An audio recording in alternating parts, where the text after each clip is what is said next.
A long time ago, before Star Wars was changed forever, there was a story about Starkiller, Darth Vader's secret apprentice, and because the story was fantastic, it needed to be covered. So I hope you all enjoyed the tale of Star Wars, The Force Unleashed. Despite what the Emperor told the people of his empire, all of the Jedi weren't wiped out by Order 66. It's Darth Vader's job to hunt down and deal with the ones that managed to survive.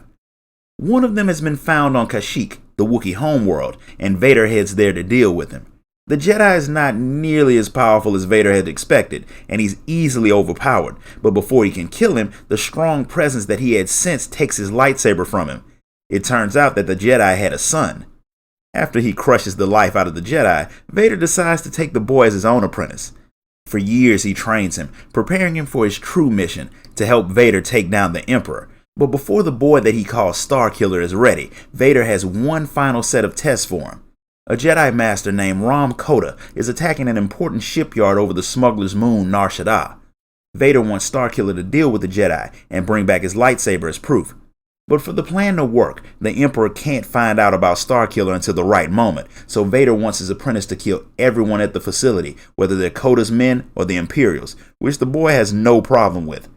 On his way to his ship, he gets attacked by his droid Proxy, who, because Sith can't have normal toys, turns into Obi-Wan Kenobi and tries to kill him. Since this is a pretty normal occurrence, Starkiller beats the droid, forcing him to turn back to normal, and apologize for failing in his mission to kill his master.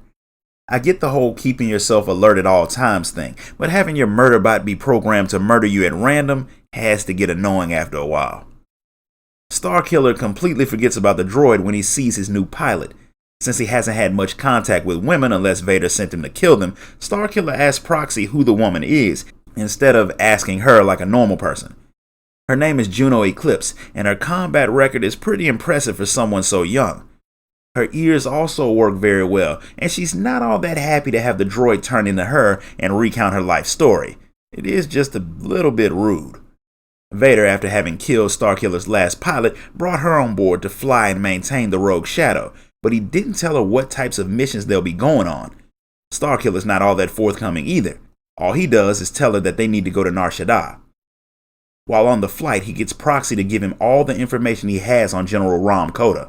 The Jedi was well respected during the Clone Wars as a military genius, but he didn't really trust the clones. He used his own hand-picked troops, so there were no clones in his ranks at all when Order 66 was carried out. He's been in hiding for years, which means since he's revealed himself, this is clearly a trap. And Starkiller and Juno are flying right into it, which is why he's lost 7 pilots before her. Kota has his trap set and ready, and he's excited to see that he's finally drawn out who he thinks is Darth Vader. He gets ready for the battle while Starkiller cuts a swath through everyone in the area, showing off the true power of the Force as he makes his way to Kota.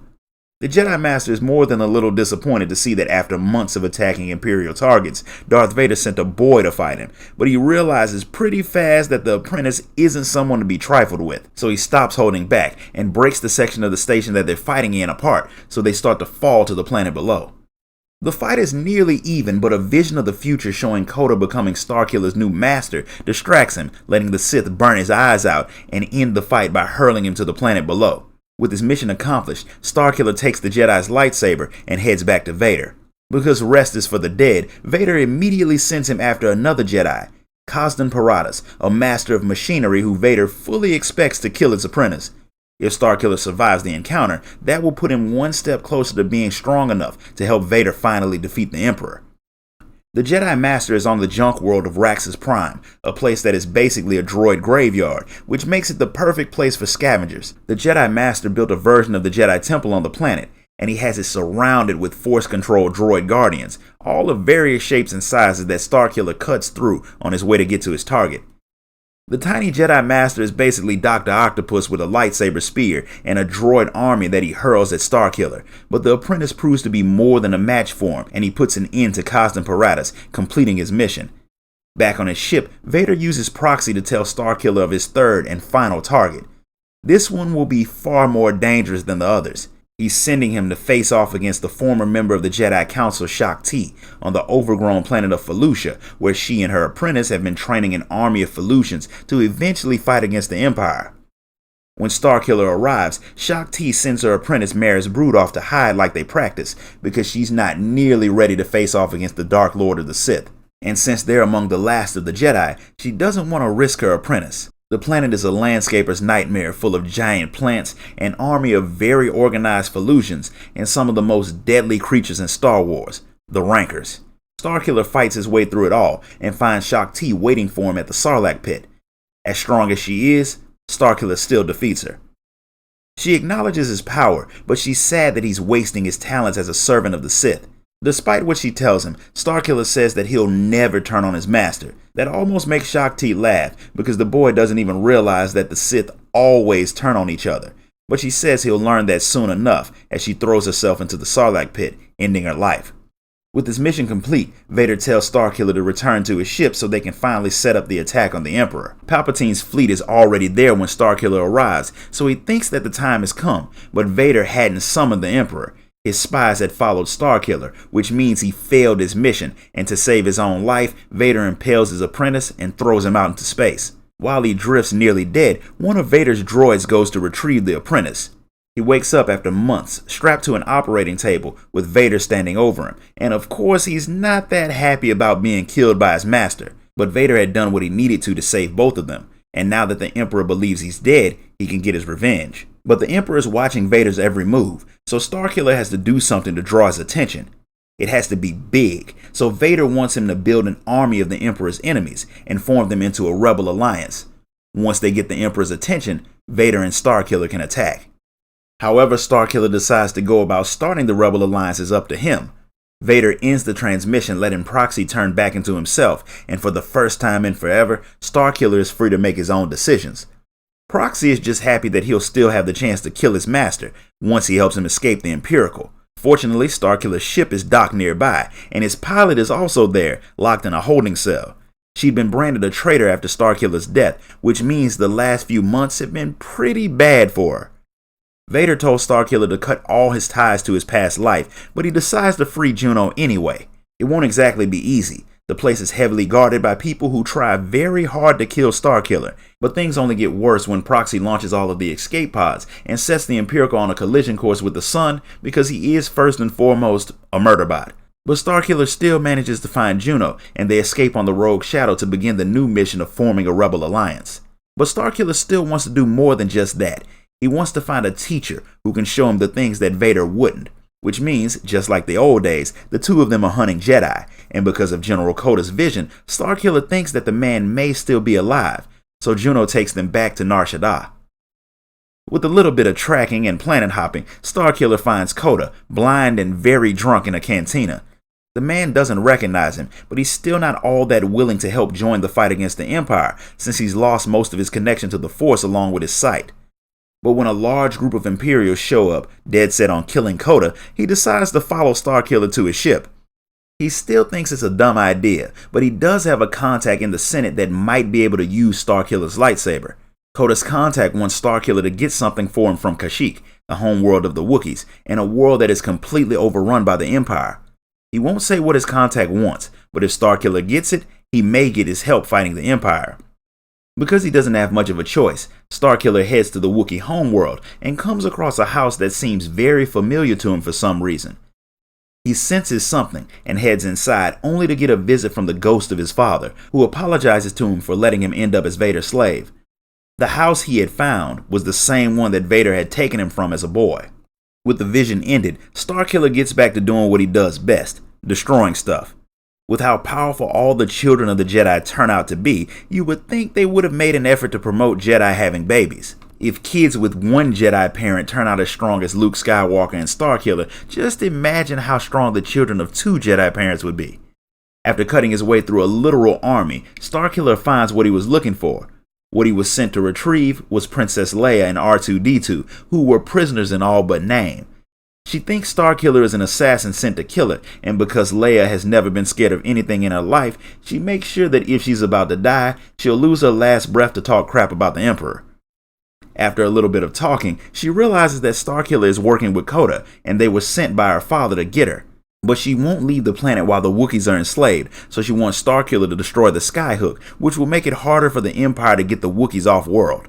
Because he's trying to get Leia's father on his side, Starkiller goes to destroy the Skyhook, killing the leader of the Wookiee slave operation and freeing the captives in the process. With that done, Starkiller wants to talk to Bail Organa, but Kota hasn't been able to get in touch with him.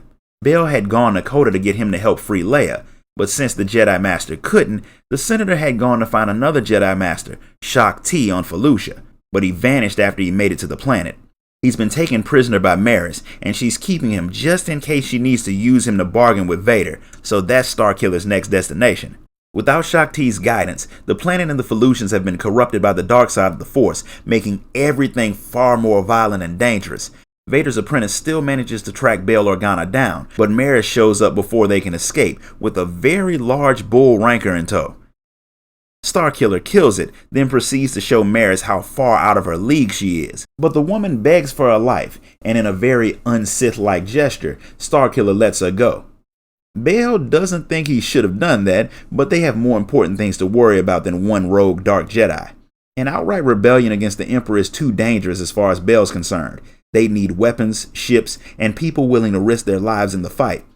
He knows a few people who might be willing, but they need to see that the Empire is actually vulnerable first. Starkiller decides to meditate to find a good target, while Bail talks to his people, and by meditate, he means talk to Darth Vader and find out what would be a good place to attack. Since he was last there, the Empire started building Star Destroyers over Raxus Prime. Destroying that would be a good way to cause a problem for the Emperor. When the transmission ends, Starkiller realizes that he may have caused a problem for himself because Juno saw that he was talking to Vader. Seeing how he's still working for the man that made her a traitor and tried to kill him doesn't make her all that happy, but she doesn't think that Starkiller is fully loyal to Vader anymore, because if he had been, then he would have let her die on the Empirical. Regardless, she lost everything already, and she started to build a new life with the rebels, so she hopes that Starkiller makes the right decision. But for now, all she can do is fly to Raxus Prime. As soon as Starkiller leaves the ship, Proxy follows him, which means the droid will likely try to kill his master again at some point. But for the moment, the apprentice proceeds to tear stuff up. As he makes his way to the top of the area, Proxy finally attacks, shifting between people Starkiller has fought before until he breaks out a brand new transformation. Darth Maul, who is the coolest and most criminally underused Star Wars character, but even that form is no match for Starkiller. With Proxy beaten, Starkiller overloads the railgun, causing it to blow up the Star Destroyer facility above. Problem is, one of the ships comes crashing down towards Starkiller. In one of the greatest feats of raw power in Star Wars history, Starkiller slams the massive ship into the ground and slows it down for long enough for him to jump out of the way. Proxy survives the crash too, but the shockwave burned off some of his processors, erasing the part of his programming that makes him try to kill Starkiller. Without it, he no longer feels like he serves a purpose, but in an even more un-Sith-like gesture, Starkiller helps the broken droid get back to the ship, refusing to leave his friend behind. What Starkiller did on Raxus Prime has the Emperor more than a little ticked off, so Vader feels that the time for their attack is now, but Starkiller doesn't think that the rebels have gotten over their fear enough to attack just yet. They trust him, but if he's ever seen talking to Vader, it will ruin everything, so he tells his master not to contact him anymore. He will call Vader when the preparations are complete. Vader agrees, but he won't wait for that long. He clearly has his doubts about his apprentice's loyalty, and rightfully so, because Starkiller had Juno in the room watching the conversation. Everything he'd said to Vader was a lie. Bail's allies aren't scared at all. They've all gathered on Corellia to officially begin the Rebel Alliance. Mon Mothma, Garm Bel Iblis, Princess Leia using Proxy to be there, and even Kota stops being drunk to say that he will agree to join them all in their fight against the Empire. But that fight's over before it begins, as a fleet of Star Destroyers and Darth Vader himself show up. The Emperor wants the rebels brought in alive, so he can execute them himself, but before he takes them, Vader outs Starkiller as his apprentice, then immediately tries to kill the boy. From the very beginning, this had always been the plan. Vader had never meant to work with Starkiller to fight the Emperor. From the time he had taken him as a little boy, he had raised him and trained him for the sole purpose of gathering the Emperor's enemies so they could all be dealt with at once. Now with that done, Starkiller can be disposed of. Lucky for him, Proxy distracts Vader for long enough for Starkiller to escape by falling off of the mountain, where Juno picks him up and takes him away in the Rogue Shadow. She can't understand why Vader would let the two of them do so much damage to the Empire on their mission, but money and lives don't matter to the Sith. only the completion of their mission. But Starkiller refuses to let them get away with it. Using the Force in a way that he hadn't before, he gets a vision of the future that shows him where the Emperor has taken his prisoners. He's brought them all to the Death Star. Starkiller is going to do everything he can to save them, and he wants Juno to be ready to get the rebels out of there when he does.